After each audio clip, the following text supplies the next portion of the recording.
1월 19일 루슨츠 리조트 이스트 마운틴 탑에서 내려오는 길.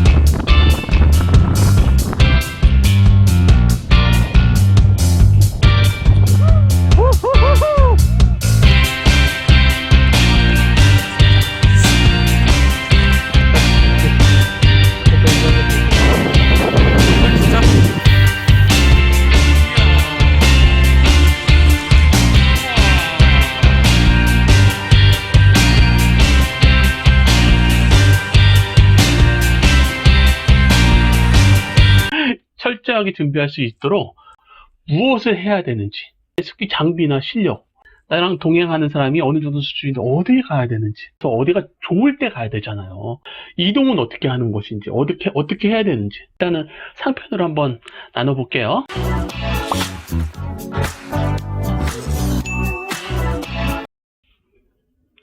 안녕하세요. 일본 스키 투어 또 예고편 다 보셨죠?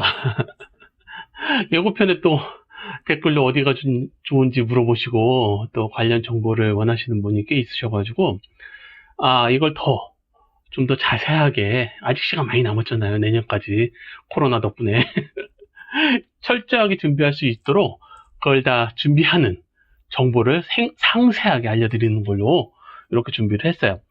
이게 그 준비편이 있고요. 그 다음에 이제 출발하려면 실무적인 게 있잖아요. 준비편 하나, 출발편 하나, 이렇게 두 개를 찍으려고 그랬는데 너무 많아. 그래서 이게 좀 나눠져가지고 한 3-4편 나올 것 같아요. 뭐 한번 찍어보고 편집 한번 해볼게요.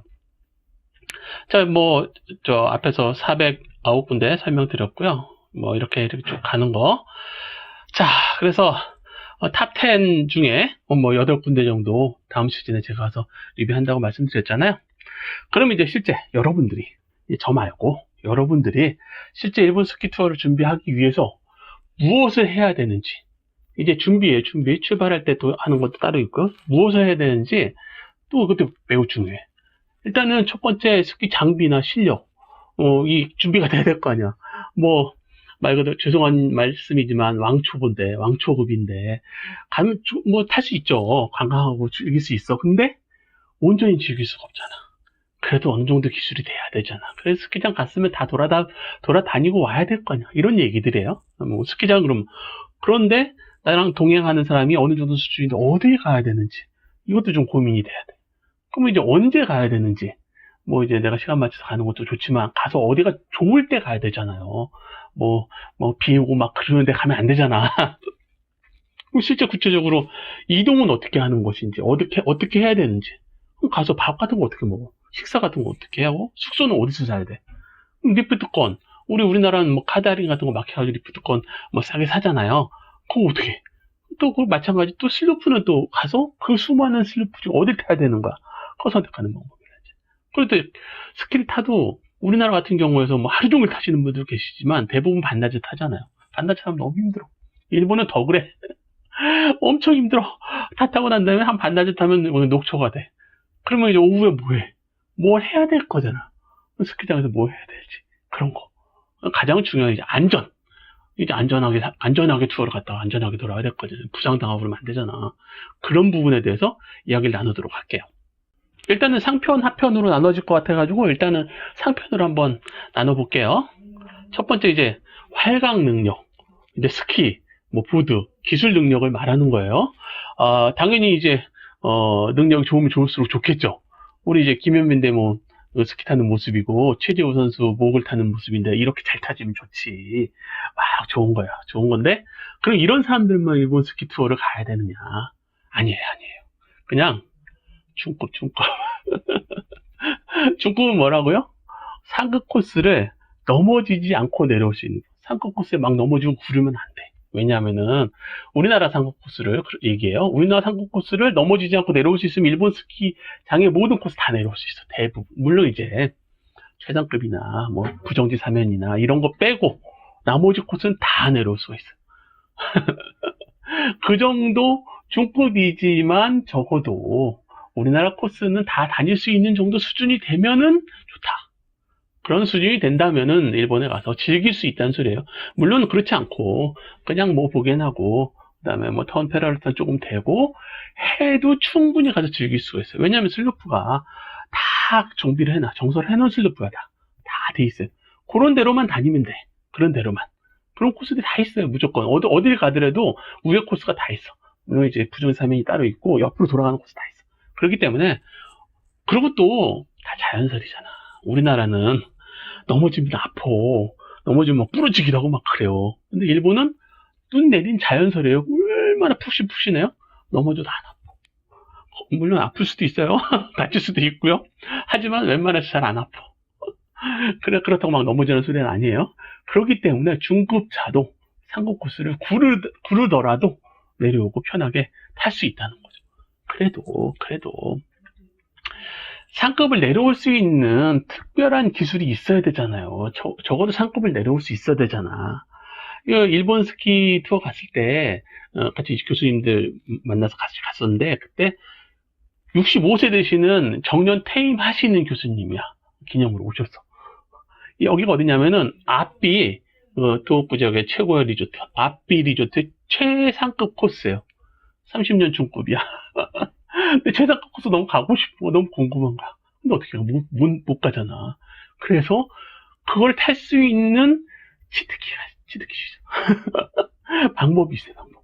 그 영상에서 제가 따로 그 유튜브 채널에 만들어 놨어요. 그 영상 잠깐 볼게요. 앞비원. 자, 팔이 오그라들어 있고요. 팔을 쭉 빼셔야 되는데, 속도 제어를 완전히 하셔야 되는데, 속도 제어를 안 되시고, 시선도 지금 멀리 보셔야 되는데, 앞에 이제 저 안쪽에 들립니다, 저렇게. 자, 팔이 또 잠깐 오그라들어 있고요. 시선 좋고요. 네, 다리 좋고요. 자, 안쪽. 아, 좋았어요. 자, 상체 세우시고 살짝. 네, 그 정도 좋습니다. 끄세요. 그렇지, 코를 끌으세요. 자, 찍고, 끌으시고, 다시 찍고, 굴리시고, 끌어요. 좋아요, 천천히. 좋아요, 팔. 자, 연속 동작으로 내려가고 싶다. 네, 좋습니다.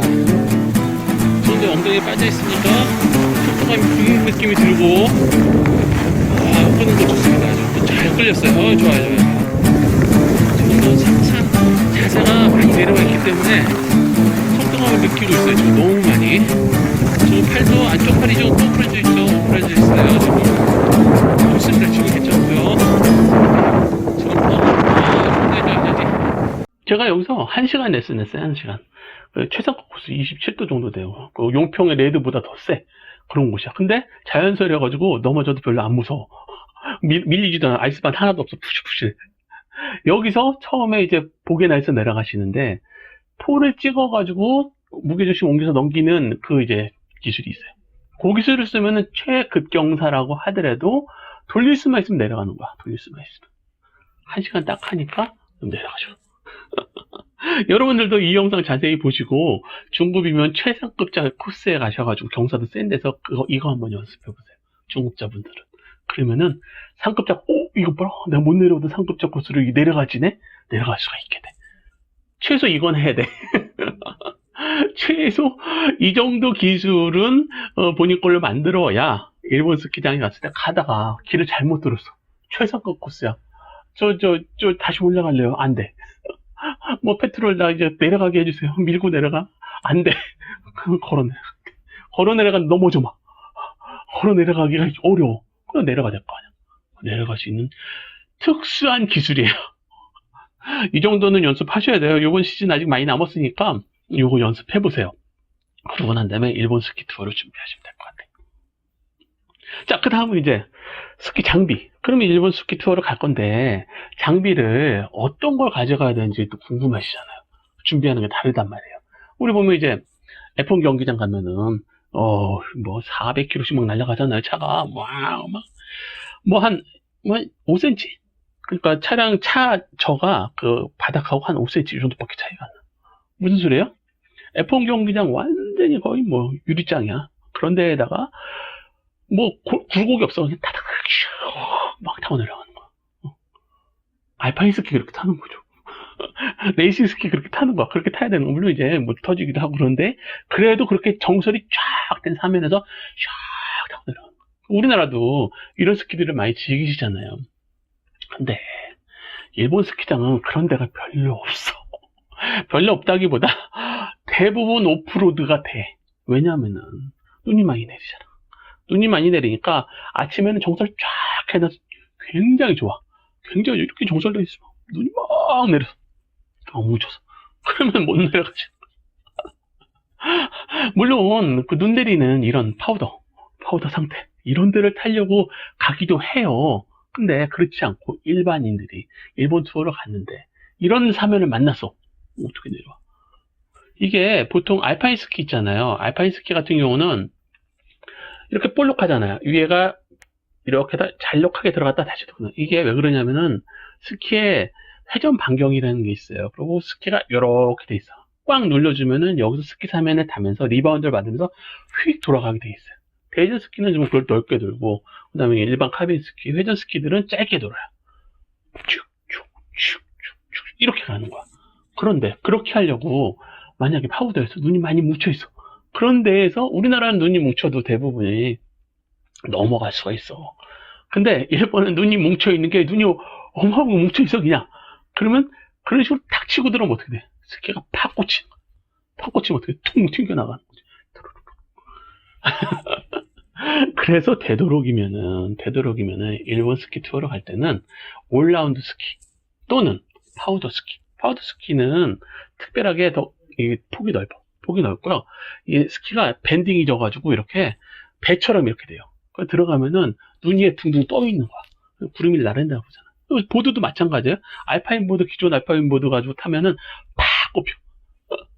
파우더 보드. 뒤에 이렇게 물고기 꼬리처럼 돼 있잖아. 그래서 눈이 샥샥 빠지게. 이런 걸 타셔야 돼. 이런 거 없어. 없으면 어떻게 해? 렌트 하셔야죠. 물론 그렇지 않다면은 그냥 정설된 사면에서만 타시는 거예요. 정설된 사면을 즐기겠다. 그러면 뭐 기존에 갖고 계시던 스키를 가지고 가셔도 괜찮아요. 그런데 조금 더 일본 스키장의 즐거움을 느낀다 면은 이걸 하셔야 돼. 렌트 하시면 돼요. 렌트. 거기 하시면은 파우더 스키 이런 거 빌려주는데 어마어마하게 많아요. 뭐 그렇게 비싸지 않아요. 우리나라 렌탈하는 거랑 비용 비슷해요. 자, 스키장. 그럼 이제 그렇게 해서 일본 스키를 갈 건데 스키장을 어디에 갈 거냐는 거죠. 어느 지역으로 갈 거냐. 일본에 가면은 이렇게 일본이 있잖아요. 이렇게 크게 있어요. 크게 있으면은 이 중에 제일 위에가 이제 북교도 지역. 북교도 지역에도 지역 내 스키장이 또 어마어마하게 많아. 그리고 두 번째 도호쿠 지역. 도호쿠 지역에도 또 스키장이 어마어마하게 많아. 세 군데 어디? 세 번째 나가노. 이게 크게 세 군데 정도 보면 돼. 나가노 유자와 지역도 나가노에 붙어 있다고 보면 뭐 약간 이게 산 넘으면 되니까 유자와 지역도 또 위에가 또 있어요. 유자와 지역은 신간생이 좋아가지고 그래서 또 유명해 거기가. 접근성이 좋으니까. 근데 실제 눈이나 이런 건 나가노 지역이 훨씬 더 어마어마하죠. 어마어마해요. 나가노 지역 이런데 이런 곳이 있는데 그 중에 어디를 가느냐. 처음 내가 일본 스키 투어를 계획하고 있어. 그냥 이렇게 제가 8군데 리뷰한다고 했잖아요. 여기 가세요. 다른 데도 많이 있어요. 롯데 아라이 같은 데는 완전 전부 파우더야. 노자와 온센. 시가고겐 딱 가면 시가고겐은 어디? 시가고겐이 뭐 한두 군데냐. 어마어마하게. 제가 선정했던 8군데 여기를 가시면은 뭐 후회하지 않아. 여기에 어딜 가느냐? 그건 또 이제 다른 영상에서. 그러면은 또 이제 그럼 좋아요. 가기로 결정을 했어. 그럼 우리 언제 갈까? 여행 기간이 언제 좋을까? 기간은 얼마나 잡아야 되고 날짜는 언제가 좋을까? 이렇게 판단하시잖아요. 휴가 낼 수 있는 때. 내 시간이 어쩔 수 없어. 연휴 껴서 뭐 이렇게 하잖아요. 그래도 자주 가시는 분들도 있지만 그렇지 않고 1년에 한 번 정도 해외 투어를 가시는데 일본 투어를 가시면 잘 골라서 가야 되잖아요. 잘 골라서 가야 돼. 어떻게 고르냐면은 일본 야후에 들어가시면 일본 달력이 있어. 일본 달력이 보면 휴일이 있어요. 올해 1월 달에는 이런 식으로 휴일이 껴있어. 2월 달에는 저런 식으로 휴일이 껴있어. 휴일이 샌드위치 앞뒤로 막, 사람들이 붐비는 거예요. 그래서 호텔비가 조금 올라. 뭐, 그런 거예요. 그런데 이게 사실은 우리나라 사람들한테는 별로 영향을 미치질 않아. 왜냐하면은 외국인은 패키지라든지 이런 거에 적용하는 금액, 레이트 달러. 그렇기 때문에 그냥 눈이 좋을 때 가면 돼요. 우리 휴일에 맞춰 좋을 때 가면. 그럼 좋을 때가 언제냐? 좋을 때가 언제? 바로 1월 초를 조금 지나서부터 2월 중순 조금 지나기 전까지. 그때가 최고야. 일본도 3월 달 가면 괜찮아. 4월 달도 괜찮아. 12월 달도 너무 좋아. 라고 할 수도 있는데, 다 열어야 될 거냐, 스키장. 우리나라도 마찬가지잖아요. 시즌 초에는 다 안 열어요. 일본 스키장도 마찬가지예요. 12월 중순 이렇게 돼도 다 안 여는 경우 많어. 왜냐하면 우리는 제설에서 열잖아요. 근데 얘네들은 눈이 내려야 열어요. 눈이 내려야 열어. 그러다 보니까 눈도 많이 내려야 열어. 그러다 보니까 안전을 위해서 다 열질 않아. 그래서 대부분의 경우 1월이 넘어가면 대부분의 곳을 다 열어. 그리고 2월 말이 되기 전에 눈이 엄청나게 쌓여가지고 어마어마하게 좋은 상태가 되어져 있어. 그럼 일본 전체가 다 그러느냐? 또 그렇지 않아요. 북해도 지역은 이 날짜들 중에서 조금 더 앞쪽으로, 그러니까 1월 중순이나 1월 초순이나 이때. 도호쿠 지방은 1월 말에서 2월 초 전까지. 나가노 지방은 2월 달 이 정도. 그때가 최고예요. 물론 별도의 봄 스키도 있어요. 봄에도 탈 수 있어요. 갓산 지방 같은 경우는 갓산이라는 데가 있는데, 갓산 같은 경우는 4월 1일 날 오픈해요. 겨울에 눈이 너무 내려가지고 스키장 오픈할 수가 없어. 그 눈터널이 20m씩 쌓여 있어. 그거 지표에서 찍어가지고 긁어가지고 길 뚫고 올라가서 그때 스키장을 열어. 갓산은 4월 달에 가도 파우더 만나요. 이거 또 따로 영상 한번 볼게요. 또 따로 영상 한번 찍을게요. 그렇기 때문에 일정을 뽑을 때 여러분들이 북해도 간다. 그럼 이때. 도호쿠 지방을 간다고 이때. 나가노 지방을 간다. 이때를 뽑으시면 최고예요. 그래서 제가 추천드리는 거는 사실은 우리나라 설 연휴 있잖아요. 설 연휴. 얘네는 설 연휴가 없어. 짧아. 그때 하시는 게 최고야. 그때 최고야. 우리나라 가기도 좋고, 물론 이제 항공료라든지 이런 게 좀 올라가긴 하는데, 잘 하셔가지고 하시면 좋아요. 자, 그럼 여기 가서 또 이제 이동을 해야 되잖아. 이동을 해서 가는데, 이동하는 게 이제 일본에서 공항서 스키장을 일단 가야 돼. 그렇죠? 그 스키장 갔으면 스키장 근처에 숙소에서 머무르실 거잖아. 숙소에서 스키장을 가셔야 돼. 어떻게 다니냐는 거지. 어떻게 다녀? 어떻게 다니는 게 제일 좋을까요? 렌트하세요, 렌트. 도요타 렌트카에 들어가셔가지고요. 물론 렌트카 업체들 많잖아요. 대행하는 업체들 많아요. 그거 누르셔가지고, 딱 눌러가지고, 언제부터 언제까지 렌트 딱 하겠다고 해.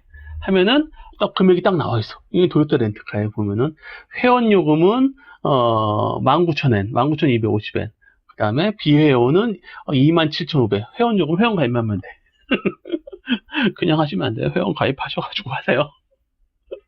그리고 또 중요한 게 있어요. 렌트를 하실 때, 렌트카 업체들 많잖아요. 도요타도 있고, 또, 홋카이도 같은 홋카이도 렌트카 따로 있어. 이거 리턴할 때, 기름을 넣어서 리턴을 해야 되는지, 아니면 그냥 해도 되는지, 이거 다 확인하셔야 돼요. 잘못하면 이제 눈탱이 탁 맞을 수 있어요. 딱 가는데, 기름 넣고 오래. 그럼 또 비행기 시간 얼마 안 하면 어떻게 갔다 와. 그거 잘 이제 찾으셔가지고 렌트하셨고, 그럼 렌트는 뭘로 하냐? 우리나라 그 면허 있으면 다 해. 다 하실 수 있어요. 그러면 이제 왼쪽으로 다니는데 어떻게 해? 무섭잖아. 다니면 금방 다니죠. 금방 적응해가지고요. 그 운전석이 중앙선이라는 걸 외우면 돼. 운전석이 중앙선이에요. 우리나라 운전석이 이쪽이 중앙선이잖아. 운전석이 중앙선인 거야. 그것만 외우시면 돼. 그렇게 운전하시면 돼. 그리고 또 하나. 렌트를 하실 때 옵션이 있어요. 사륜구동하고요, 스노우 타이어. 사륜구동하고 스노우 타이어를 반드시 선택하셔가지고, 우리 스키장 가는 거니까, 그거 하셔야 돼요. 그거 없으면은 팽팽히 돌아요. 그럼 사고 나요. 큰일 나. 그리고 보험은 당연히 풀커버로, 풀커버. 그렇게 두셔야 돼요. 그거 말고도 내가 운전하기 싫어. 운전하기 싫어. 그런 분들 있잖아? 렌트할 필요 없어. 뭐냐? 공항에서, 웬만한 공항에서는 스키장을, 메이저 스키장을 가는 셔틀버스가 다 있어. 공항 홈페이지에 들어가셔가지고요. 클릭해보시잖아요. 클릭해보면은, 운행하는 회사의 그 주소, 홈페이지 있어. 다 클릭해보면 다 나와, 다 나와. 미리 예약할 수 있어요. 그 인터넷으로 다 예약할 수 있어요. 한글로 돼 있기도 하고, 영어로 돼 있기도 하고. 아니면 뭐, 번역기 돌려도 충분히 돼요. 쉽게 예약할 수 있어. 예약해가지고, 가셔가지고 타셔도 되고, 그렇지 않고 예약 안 해도 돼. 아, 물론 이제 예약 안 했다가 막당 배보면 안 되니까. 대부분의 경우 자리가 있어. 그래서 가가지고 그냥 표 끊어. 예약하면은 그 버스가 뭐 이게 한 시간에 3대가 아니 1시간 단위로 한 대씩 해서 가. 근데 내가 딱 도착을 했는데 8시에 도착했는데 내가 9시 반차를 예약했어. 근데 8시 반차에 빈자리가 있어. 안 바꿔줘. 절대 안 바꿔줘. 우리나라 같은 경우는 9시 반차에 있으면 태워서 보내잖아요. 안 그래. 그런 것도 있어요. 그리고 또 공항에서 스키장까지 갈 때 우리가 숙소를 만약에 뭐 무슨 호텔, 메이저급 호텔이나 뭐 어떤 메이저급 호텔이 아니래도 좀 어느 정도 큰 호텔이면은 대부분 공항에서 가는 또 셔틀버스도 있어. 셔틀버스 예약하시면 돼. 셔틀버스 예약해가지고 그냥 가시면 돼. 또 뭐 우리나라에 있는 이제 뭐 북해도 지방의 경우 그렇게 간다고 치더라고. 그러면 뭐 나가노라든지 도호쿠 지역은 어떡하냐? 나가노도 있어. 나가노도 나리타 공항에 가면은 나가노까지 버스가 다녀. 뭐 5시간, 8시간. 어쨌든 밤에 8시간도 가고 6시간도 가고 뭐 그래. 그렇게 차로 가더라도 그게 편할 수 있어. 물론 신간센 타고 뭐 이렇게 갈아타고 갈 수도 있어. 그건 또 나중에 출발편에 다시 또 자세하게 또 설명을 드릴게요. 그게 또 편할 수도 있어요. 그렇게 갈 수가 있어. 이렇게 해서 여러 가지 가는 방법이 있으니까 여러분들이 찾아만 보시면은 충분히 하실 수 있어요. 안 어려워요. 자, 그러면 이제 숙소에서 스키장은 어떻게 할 것이냐. 렌트 있잖아. 렌트 있잖아. 가는 거. 차 타고 가가지고, 쇼 타고 내려가가지고 막 타면 돼. 제일 좋아. 그런데, 술 한잔 먹어야 돼. 그건 못해. 힘들어. 그러면은 대부분의 경우 또 프리 셔틀 버스가 있어. 숙소에서. 니세코 지역 같은 경우는 웬만한 숙소에는 다 셔틀 버스가 다 다녀. 그럼 그거 타면 돼. 그거 타고 이렇게 가서 기다려야 돼. 시간 맞춰야 돼. 그게 좀 힘들어. 그래도 그렇게 하시면 돼. 오는 것도 시간이 있다. 뭐 나는 3시간만 타고 오고 싶은데 저녁때까지 기다려야 돼. 이런 것도 좀 불편한 건 있어요. 그래도 그런 게 다 있어. 그래서 그냥 렌트 안 하시더라도 그렇게 타고 충분히 다니실 수 있으니까 그건 또 이제 미리 다 계획하셔야 돼요. 그냥 이거 어떻게 하지? 거기 가서 어떻게 하지? 이게 아니고 미리 가기 전에 다 인터넷을 돌려가지고 다 확인하세요. 확인해서 이렇게 동선까지 다 계획을 하세요. 그렇게 준비를 하셔야 가서 낭비해 보지 않아요. 네, 여기서 일단 잠깐 끊고요. 하편에서 잠깐 다시 만나도록 할게요.